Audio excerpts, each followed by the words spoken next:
नमस्कार दोस्तों, आप सभी का स्वागत है हमारे यूट्यूब चैनल यूपी एग्जाम वाले में।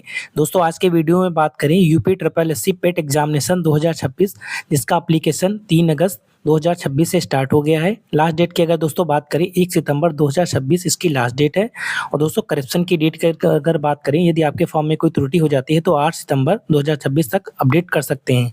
वहीं अगर दोस्तों बात करें जनरल ओबीसी एसटी के लिए दोस्तों फीस अलग-अलग रखी गई 185 रुपए, एससी के लिए 95 और एसटी के लिए 25 रुपए। वहीं दोस्तों बात करें एज 18 ईयर्स और मैक्सिमम एज 40 ईयर्स। वहीं अगर दोस्तों बात करें क्वालिफिकेशन आपकी क्या होनी चाहिए, तो हाई स्कूल पास होना चाहिए, उसके बाद आप इंटरमीडिएट भी पास होना चाहिए, क्योंकि यूपी ट्रिपल एससी ज़्यादातर इंटरमीडिएट की वैकेंसी निकालता है। वहीं अगर दोस्तों बात करें इसके एप्लीकेशन फॉर्म की, तो स्टेप बाय स्टेप मैं बताने वाला हूं, तो दोस्तों वीडियो को लास्ट तक देखें, चैनल को सब्सक्राइब करके बेल आइकन को ऑन कर लें।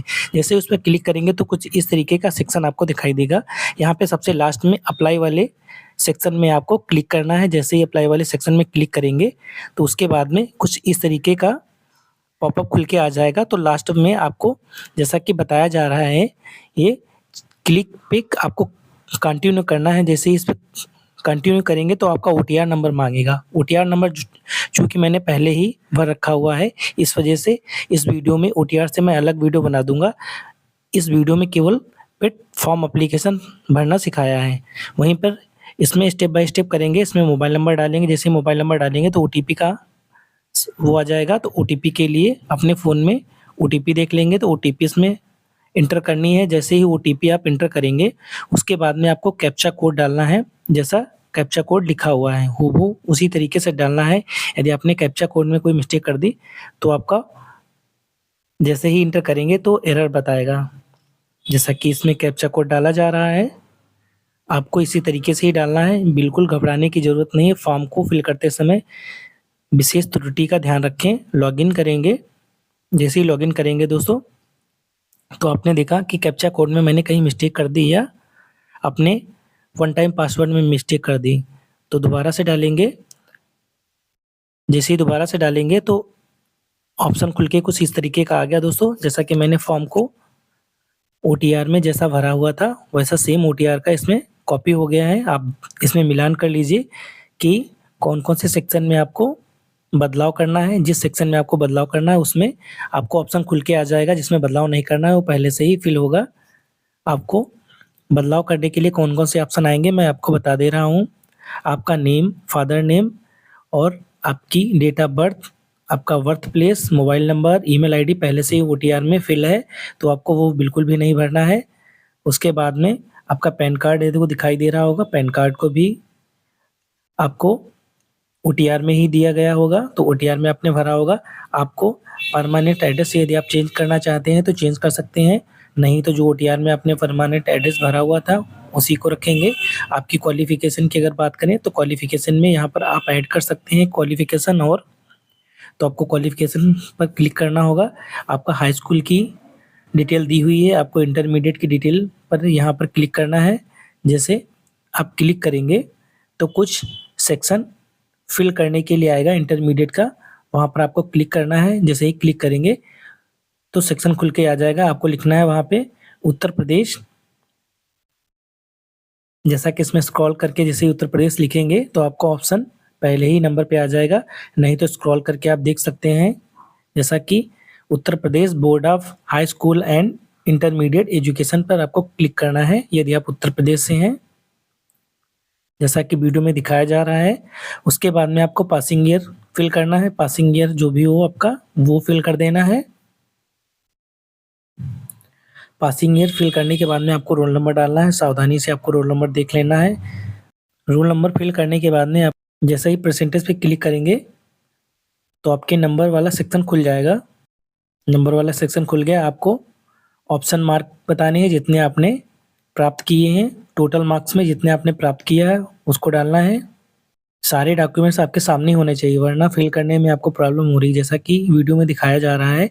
इसीलिए वीडियो को बनाया गया है ताकि आप लोग बहुत ही आसानी से फॉर्म को फिल कर पाएँ, कहीं भी किसी भी प्रकार की कोई त्रुटि ना हो। इसीलिए वीडियो थोड़ा लंबा हो सकता है, लेकिन फॉर्म को भरने में आपको कोई प्रॉब्लम नहीं होगी। एक ही वीडियो से आपको सॉल्यूशन मिलने वाला है। फिर आपको आर यू मैरिड, यदि आप मैरिड हैं तो यस करेंगे, मैरिड नहीं है तो नो करेंगे। जैसा कि फॉर्म में फिल किया गया है, तो आप फॉर्म में देख सकते हैं। यदि आप अनमैरिड हैं तो नो करेंगे। उसके बाद में आपको इकोनॉमिकली वीकर सेक्शन की अगर आप बात करें, जो आप ईडब्ल्यूएस है, तो ईडब्ल्यूएस आपका प्रमाण पत्र अगर बना हुआ है तो आप यस करेंगे। यदि आप जनरल से हैं और ईडब्ल्यूएस का आपका प्रमाण पत्र बना हुआ है तो आपको यस करना है। यदि आप जनरल हैं और ईडब्ल्यूएस नहीं बना हुआ है तो आपको नो करना है। उसके बाद में उत्तर प्रदेश गवर्नमेंट एम्प्लॉय का सेक्शन आ जाएगा, उसमें आपको नो करना है, क्योंकि आप पहले कोई गवर्नमेंट अप्लायर मतलब एम्प्लॉयर हैं और फिर भी आप टीटी का एग्ज़ाम दे रहे हैं। तो आप यदि हैं तो आपको जानकारी छुपानी नहीं है, सच-सच बताना है। यदि नहीं है तो नो करना है। उसके बाद में आपका डिपार्टमेंट फ्रीडम फाइटर आ जाएगा। तो फ्रीडम फाइटर में आपको आपके परिवार में अगर कोई फ्रीडम फाइटर है तो यस करना, नहीं है तो नो करना है। आप ध्यान रहे, फ्रीडम फाइटर वही भर सकता है आपके पिता के पिता के पिता हों, ज़्यादा दूर का रिलेशन ना हो। उसके बाद में एक सर्विसमैन यदि हैं, डिटेल है, तो आपको एक सर्विसमैन में यस करना, नहीं है तो नो करेंगे। यदि किसी भी प्रकार की डिसेबिलिटी है तो यस करेंगे, नहीं डिसेबिलिटी है तो नो करेंगे। यदि आप स्पोर्टमैन हैं और आपका उत्तर प्रदेश का स्पोर्टमैन का सर्टिफिकेट बना हुआ है तो आप यस करेंगे, वरना नहीं करेंगे, क्योंकि स्पोर्टमैन हाई स्कूल और इंटर में दोनों का नंबर दिए होते हैं, वो आपको यस नहीं करना है। थोड़ा ध्यान रखेंगे, क्योंकि स्पोर्टमैन जब आपका उत्तर प्रदेश लेवल पर ही आपका बना हुआ है, डिस्ट्रिक्ट लेवल पर बना हुआ है, तब भी आपको यस नहीं करना है, नो ही करना है। एज रिलैक्सेशन की अगर दोस्तों बात करें, यदि आप 40 साल से ऊपर के हो गए हैं फिर भी आप पीटी में फॉर्म भरकर एग्ज़ाम देना चाह रहे हैं तो एज रिलैक्सेशन के लिए आपको यस करना है। यदि आप 40 साल के अंदर हैं तो आपको नो ही रखना है, क्योंकि एज रिलैक्सेशन लेने से आप जनरल कैटेगरी में काउंट होंगे। इसलिए एज को विशेष ध्यान में रखते हुए आपको नो ही करना है, क्योंकि 40 साल तक हर कोई फॉर्म भर सकता है यूपी ट्रिपल एससी में। वहीं अगर बात करें क्लेमिंग एज रिलेटेड, तो आपको उसमें नो ही करना है। सारी डिटेल फिल करने के बाद में, जैसे डिटेल फिल करेंगे तो उसके बाद में सबसे नीचे वाले पोर्शन पर प्लीज़ सिलेक्ट वाले ऑप्शन पर आ जाएंगे। फॉर्म को आगे बढ़ने से पहले आपको फॉर्म में दी हुई जानकारी को 2 से 3 बार पढ़ लेना है, ताकि किसी भी प्रकार की कोई त्रुटि ना हो, बाद में आपको करेक्शन करने में कोई प्रॉब्लम ना आए। क्योंकि डेट ऑफ बर्थ, नेम, खुद का नेम, ईमेल आईडी, कुछ चीज़ें ऐसी होती हैं जो चेंज नहीं होती हैं बाद में। फिर एग्ज़ाम देते समय दिमाग में पैनिक बना रहता है कि मेरा तो गलत है, पेपर अच्छा भी कर ले गए फिर भी आपका बेकार जाएगा, क्योंकि फॉर्म में यदि किसी भी प्रकार की त्रुटि है तो बाद में आपको बहुत प्रॉब्लम आने वाली है। इसलिए फॉर्म को भरते समय 2 से 3 बार पढ़ लेना है और अच्छे से जाँच कर लेनी है, उसके बाद में ही आपको आगे बढ़ना है। क्योंकि पहले ही डिक्लेयर कर लिया जाता है एफिडेविट के तौर पे, इसमें डिक्लेयर के लिए पहले ही आपसे बोल दिया जाता है कि जितनी भी कोई त्रुटि होगी तो मैं स्वयं खुद का ज़िम्मेदार हूँगा। उसके बाद में आपको डिक्लेयर करने के बाद में यस करेंगे तो आपको कैप्चा कोड माँगेगा। जैसे ही कैप्चा कोड के लिए आप डालेंगे तो सबमिट होते ही नेक्स्ट पेज पे आप पहुँच जाएँगे,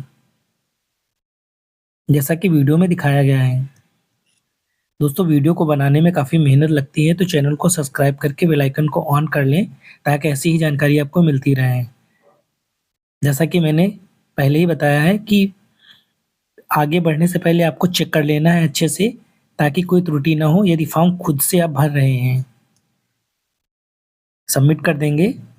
जैसे ही सबमिट करेंगे तो आपसे प्लीज़ कंफर्म रजिस्ट्रेशन के लिए ओके मांगेगा, तो आपको ओके कर देना है। जैसे ही ओके करेंगे तो आपका रजिस्ट्रेशन नंबर निकल कर आ जाएगा, जैसा कि दिखाया गया है साइड में कि आपका रजिस्ट्रेशन नंबर मिल गया है। कुछ इस तरीके का फ़ोटो निकल कर आएगा, आप अपनी डिटेल देख सकते हैं। उसके बाद में दोस्तों आप प्रिंट स्लिप पर क्लिक करेंगे। जैसे ही प्रिंट स्लिप पर क्लिक करेंगे तो आप उस पेज को सेव कर लेंगे। जैसे ही पेज को सेव करेंगे उसके बाद में आपको बैक आ जाना है। बैक आ जाने के बाद प्रोसेस टू पेमेंट का ऑप्शन दिखाई दे रहा होगा, उस पर क्लिक करेंगे। बिल्कुल भी घबराना नहीं है, आप बाद में भी अपना स्टेटस निकाल सकते हैं। आपका फॉर्म फिल हो जाने के बाद में आप अपना फॉर्म स्टेटस निकाल सकते हैं, कभी भी निकाल सकते हैं, वो आपके पास ही रहने वाला है। बस फॉर्म में कोई त्रुटि ना हो। जैसा कि वीडियो में दिखाया गया है कि पीडीएफ सपोर्ट नहीं कर रहा है, तो कोई बात नहीं, बैक आ जाते हैं। बैक आ जाने के बाद में प्रोसेस फॉर पेमेंट पर क्लिक करेंगे। कुछ इस तरीके का फॉर्मेट खुल के आ जाएगा। पेमेंट डिटेल्स आपको शो होने लगेगी। जैसे ही स्टेट बैंक ऑफ इंडिया पे क्लिक करेंगे, क्लिक करते ही नीचे थोड़ा सा स्क्रॉल करना होगा। जैसे स्क्रॉल करेंगे तो नोटिस का ऑप्शन आ जाएगा, उस पर क्लिक करेंगे। क्लिक करने के बाद में प्रोसेस फॉर फीस सबमिशन पे क्लिक करेंगे। जैसे ही क्लिक करेंगे तो आपकी डिटेल निकल कर आ जाएगी। पेमेंट रिक्वेस्ट कंफर्मेशन के लिए प्रोसेस पे क्लिक करेंगे। प्रोसेस पर क्लिक करने से पहले आप अपनी डिटेल आपको देख लेनी है कि आपको कितनी फीस सबमिट करनी है। उसके बाद में प्रोसेस करेंगे। जैसे ही प्रोसेस करेंगे तो जैसे कि डेबिट कार्ड से भी आप कर सकते हैं, डेबिट कार्ड, क्रेडिट कार्ड, जो भी कार्ड हो। हालांकि आप यूपीआई कार्ड से मैं करने वाला हूं इसमें, तो यूपीआई पर क्लिक करेंगे। जैसे ही यूपीआई पर क्लिक करेंगे तो कुछ इस तरीके का please select UPI payment option पे क्लिक करेंगे। पे नाउ का ऑप्शन आ जाएगा। पे नाउ के ऑप्शन पे क्लिक करेंगे। जैसे ही क्लिक करेंगे थोड़ा वेट करना होगा। वेट करने के बाद में प्रोसेस होके कुछ इस तरीके का स्कैन यूपीआई क्यूआर मांगेगा, तो आपको किसी दूसरे फ़ोन से स्कैन करेंगे। आपको गूगल पे, जीपे, फ़ोनपे, पेटीएम जो भी आप चलाते हों उससे स्कैन करेंगे। जैसे ही स्कैन करेंगे तो आपका पेमेंट मेथड उसमें बता देगा कि आपको कितनी फ़ीस सबमिट करनी है। यदि आप जनरल ओबीसी से हैं तो आपको ऑटो उसमें 185 रुपये दिखाएगा। एससी से हैं तो आपको खुद ही उसमें अपने आप 95 रुपये दिखाई देगा। एसटी से हैं तो आपको 25 रुपये ऑटो सिलेक्ट हो जाएगा। उसके बाद में आपको पिन डालना है। जैसे पिन डाल के आप प्रोसेस करेंगे तो यहाँ पर आपका जो है रिफ्रेश हो जाएगा। रिफ्रेश होने के बाद में पेमेंट कन्फर्मेशन आपका पेज खुल जाएगा। जैसे ही पेज खुलेगा उस पर process to download print application form के लिए आपको ऑप्शन खुल जाएगा, वहाँ पर क्लिक करेंगे। जैसे ही क्लिक करेंगे वो आपका फॉर्म खुल के आ जाएगा। ये फॉर्म आपको प्रिंट करा के निकाल लेना है या पीडीएफ में सेव कर लेना है। यही आपका फॉर्म मेन है, क्योंकि आपका यूपी ट्रिपल एससी की तरफ से आपका पेट का फॉर्म निकल कर आ जाएगा। यही फॉर्म को आपको संभाल के रख लेना है आने वाले 2-3 साल के लिए, क्योंकि इसकी वैलिडिटी 3 साल रहने वाली है। तो इसको प्रिंट करा के आप रख लीजिए। जो भी एग्जामिनेशन वगैरह होंगे तो आप में इसमें ये लगेगा। एडमिट कार्ड जब निकलवाएंगे तो इसका रजिस्ट्रेशन नंबर लगेगा, जो कि कॉपी रहेगी, तो आप कहीं से भी निकलवा सकते हैं। यदि आप मोबाइल में रखना चाहें तो मोबाइल में रख सकते हैं। तो दोस्तों वीडियो कैसा लगा, वीडियो को शेयर करें, चैनल को सब्सक्राइब करें। मिलते हैं नेक्स्ट वीडियो में। यदि किसी भी प्रकार के आपके फॉर्म में कोई त्रुटि हो गई हो तो आपको 8 सितंबर तक जो है करेक्शन कर लेना है। उसके बाद में कोई भी करेक्शन नहीं होगा, आप कर सकते हैं। आप ये मत सोचिए कि आज ही आपने फॉर्म को भरा, जैसे कि मान लीजिए आज